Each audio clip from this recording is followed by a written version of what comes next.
Bonjour tout le monde, Dominique de Doctao, avec mon chum Malouk.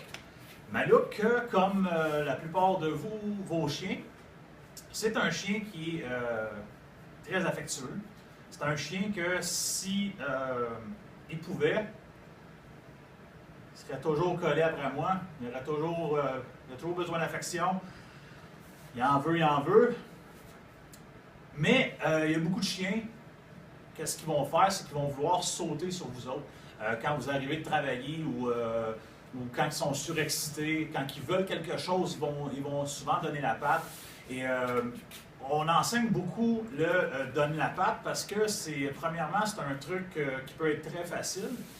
Puis c'est sûr que ça peut être bénéfique quand le chien il rentre de dehors, puis les pattes mouillées, on essuie les pattes ou quand on coupe les griffes.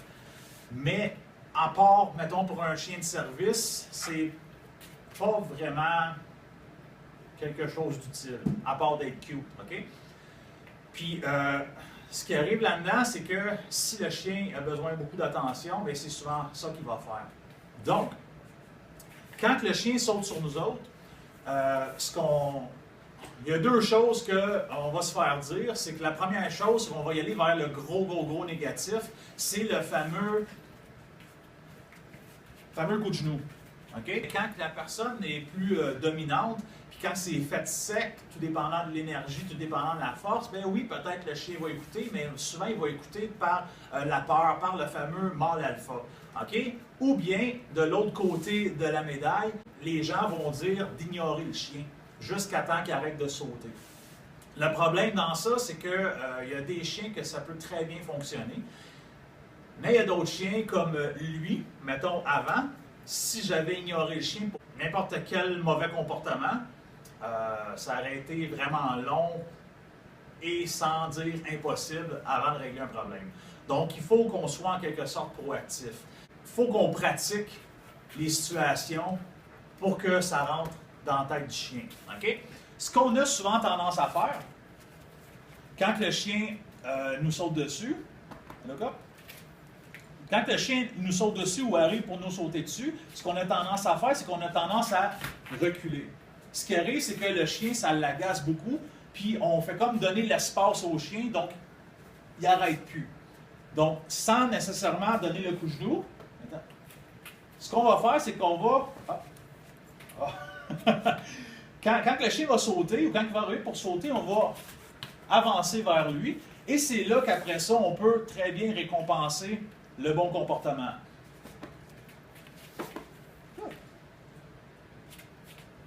J'avance et je récompense le comportement. Okay? L'autre chose qu'on peut faire, ce qui va être bien important, je ne sais pas ce que je fais avec une petite laisse de même, mais c'est la seule que j'avais à côté de moi. Ce que je peux faire, c'est que je vais attacher le chien. Puis c'est là que s'il y a de la visite, je peux utiliser la laisse pour bloquer le fameux sautage. Ou bien, je pourrais simplement tirer la laisse sur le côté. Dès que le chien est à terre, c'est un bon chien. On fait attention sur aussi l'énergie qu'on va prendre pour récompenser notre chien. Parce que si notre chien a tendance à toujours sauter, puis ce qu'on fait, c'est qu'on fait comme « Ouais, bon chien! » Mais le chien, il va revenir à ce qu'il était avant. Donc, tant qu'il n'est pas habitué, on y va mollo dans notre fameux positif, si on veut. Donc, c'est bon chien, puis après ça, on peut faire à nos affaires. J'espère que ça vous a aidé un petit peu. Si vous avez des questions, vous pouvez me les poster en privé. Puis, likez, partagez cette vidéo-là. Ça me fait toujours plaisir, puis ça m'encourage de faire plus de vidéos. Et surtout, ça l'encourage Facebook pour aller chercher un reach de plus, si on veut, parce que Facebook est un peu comme ça. Donc, ça serait une petite paye pour moi et une petite paye pour les gens que peut-être ils n'étaient pas au courant de comment ça pourrait fonctionner. Donc, sur ce, bonne journée!